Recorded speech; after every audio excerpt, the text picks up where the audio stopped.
Hello लोगो नोंथांमोन बयनिसिमबो खुलुमनाय बावहरबाय। दिनै आसाम गुनत्सवनि नैथि फेजनि गुनत्सव सोलिदों। दिनै फुंनिफ्रायनो जोबोद खुवा दं। बे खुवायाव थांलाय फैलाय फैनाय बिराद खस्थ' मोनबाय। जानाव गोबां फोरोंगिरिफ्रानो लामायाव खस्थ' मोनबाय दिनै। दा बेवहाय फुरा लामायाव नुनो थाङा। लाइट होनानै फैनांबाय, फुरा लाइट होनानै फैनांबाय। दासिमबो ओंखाराखै, खुनु नुवाखै माबायदि खुवा, दासिमबो खुवा जोबोरनो।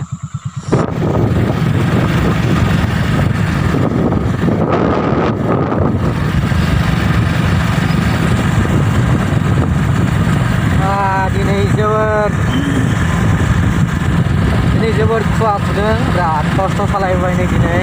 बाब गुसु, जोबोर गुसुबो आरो बेनिफ्राय खुवाजों नुहुरनो हाया। गारिखौथ' नुहुरखाया, नै गारि फैगौ नुहुरा।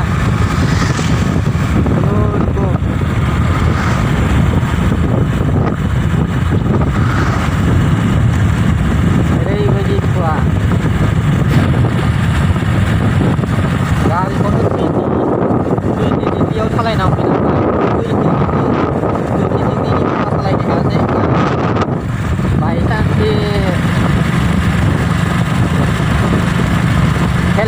हेलमेट दङब्लाथ' ओरैबायदि माने सैमा बारस'नाय बेखौ फुरा नुखाया आरो। थारमाने माबाखौल' नुयो, गारि फैबाल' खुनुरुखुम गारिखौ नुहुरो, लाइट होनायजों जाबदों। बेनिफ्राय सैमा मावजि बारस'बाथ' जेबो नुवा। ओरैबायदि रिस्क, बिराद रिस्कि खुवानि समाव।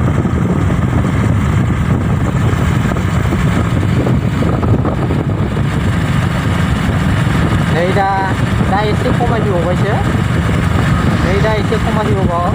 एसे दहाय खस्थ'यै सौफैबाय, जोबोर खस्थ', एकदम फुरा लाइट होनानै। दिनै माने 1 फेब्रुवारि, थारमाने गुनत्सवनि सेथि सान। सेल्फ इभालुएसन जागोन। गाव गावनि फरायसालियाव थानाय फोरोंगिरिफ्रानो SMC बडिनि मेम्बारफोर आरो बेनिफ्राय गार्जेनफोरखौ लाफानानै स्कुल इभालुएसन खालामनांगौ। बाहाय दिनै मेइनलि रिडिं दङ आरो बेनिफ्राय माखासे स्कुल इभालुएसन दङ। दा बेखौ उइदिन स्कुल मेनेजमेन्ट कमिटि एन्ड स्टुडेन्टफोरनि गार्जेनफोर, बेफोरनि गेजेराव मावफुंनांगौ। दा दिनैनि भिडिअ'आ बेखिनिल'मोन। जोबोद खस्थ'यै फैनायखाय आं दा बेखौ खस्थ'खौ आं शेयार खालामनो नाजादों, बेखिनिल'।